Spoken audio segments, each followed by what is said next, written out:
मातरम कहना होगा, वंदे मातरम कहना होगा।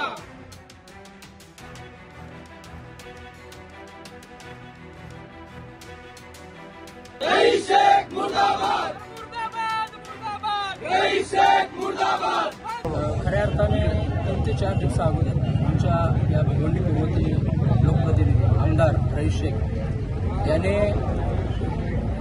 विभागीय आयुक्तांना म्हणजे शिक्षण विभागीय आयुक्तांना एक निवेदन दिलेलं आहे की वंदे मातरम या राष्ट्रीय गाण्याला 150 वर्ष पूर्ण होत असताना राज्य शासनाने हा राष्ट्रीय गाण संपूर्ण महाराष्ट्रातील शाळांमध्ये गायलं जावं या कौतुकास्पद निर्णयाला या भिवंडी पूर्वच्या आमदाराने रईस शेख या आमदाराने निवेदन असं दिलं आहे की याची जी सक्ती आहे वंदे मातरम म्हणण्याची ती तुम्ही तात्काळ हटवावी। त्याच्या निषेधार्थ खऱ्या अर्थाने भूमिपुत्र सामाजिक संस्था आणि सकळ हिंदू समाज भिवंडी याने हा निषेध मोर्चा आयोजित केलेला आहे आणि त्यांच्या निषेधार्थ आम्ही सगळे तमाम भूमिपुत्र आणि पंचक्रोशीतील सर्व पदाधिकारी आम्ही या ठिकाणी जमलेलो आहोत।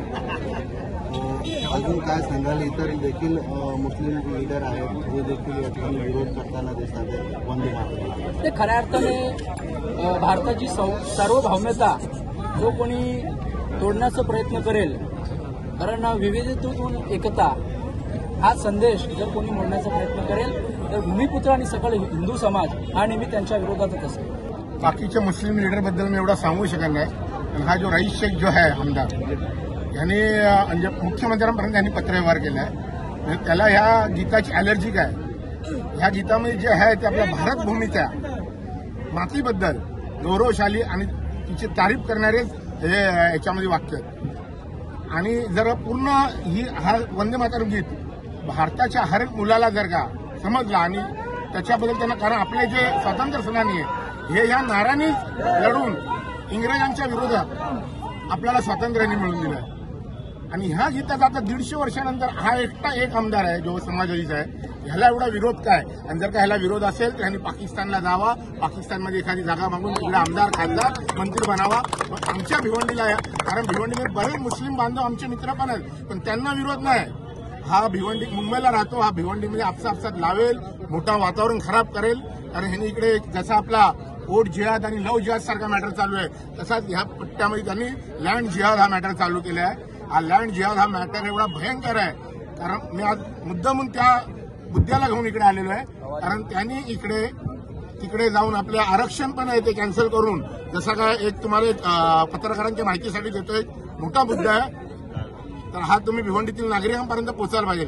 आज भिवंडीची जी ट्रॅफिकची समस्या आहे त्या समस्येचा हाल करण्यासाठी इकडे ट्रक टर्मिनलला पार्किंगची व्यवस्था दिली होती, तर त्यांनी जाऊन ती पार्किंगची व्यवस्थेचं आरक्षण वरती जाऊन म्हणजे आपला आमदारकीचा फायदा घेऊन रद्द करून आणि इकडे रेसिडेन्शियल आणि गोडाऊन बांधण्याचे काम चालू केले। आणि तिकडे सगळे मुंब्रा, गोवंडी आणि भायखळा ह्या भागातून सगळे येऊन आणि भिवंडीतले लोक इकडे बसणार आहे। त्यांना 2000 ते 2500 रुपयात ते लोक फ्लॅट देतात आणि त्यांची वस्ती वाढवायची आणि आपले लोक कमी करायचे, हे त्यांचा संपूर्ण राजकारण चालू आहे।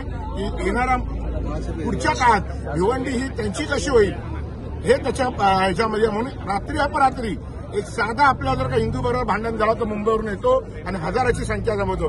हेच 8 दिवसांमध्ये 2 मुस्लिममध्ये सेम भांडण झाला, त्यांनी येऊन त्यांना मिटवून असं हे केला ना, दोघांवर केस होऊन दिली आणि दोन्ही मुस्लिम बांधवांचा त्यांनी मिटवून दिला आणि हिंदूंवर त्यांनी खंडणीचे केस, रॉबरी हे ते जो टाकायचा प्रयत्न करतो दबाव आणून शासनावर। म्हणून आता मला सांगितलं आणि प्रशासन मदत करत नाही, तुमच्या माध्यमातून प्रशासनाला सांगतो जर का आमच्या भूमिपुत्रांना ह्याच्या पुढे प्रशासनातर्फे जर का अन्याय झाला, ते चुकीचे असतील तर नक्की तुम्ही हे करा, पण अन्याय करत असतील त्यांना कुठल्या पण बाबतीत तर भारतीय जनता पार्टी म्हणून अध्यक्ष म्हणून भिवंडीचा मी रविकांत सावंत यांच्या पाठीशी उभा आहे। ते बोलतील तेव्हा वाद सगळ्यात पहिले अनावश्यक वाद आहे। वंदे मातरमला राष्ट्रगीताचा दर्जा आहे। महाराष्ट्राच्या लोकनियुक्त सरकारने GR काढून 150 वर्ष वंदे मातरम राष्ट्रगीताला झाल्याबद्दल त्याचा आदर व्यक्त करावा असं GR काढलेला आहे। खरं तर या ठिकाणचे भिवंडी पूर्वचे आमदार माननीय रईस शेख यांना जर विरोध करायचा होता तर राज्याच्या उच्च न्यायालयामध्ये जाऊन ते GR रद्द करू शकतात। उच्च न्यायालयाला तसा अधिकार आहे। आत्ताच यापूर्वी झालेलं प्रकरण मराठा आरक्षणाच्या संदर्भात राज्य सरकारने काढलेला GR जो होता तो उच्च न्यायालयाने रद्द केला आणि GRची सुद्धा चौकशी करू असं देखील न्यायालयाने म्हटलं होतं. पण मग हे न्यायालयात न जाता जातीय भांडण इथे भिवंडी शहरामध्ये का लावतात? कारण भिवंडी शहर गेल्या काही वर्षांपासून जातीय सलोखा एकत्र राहते.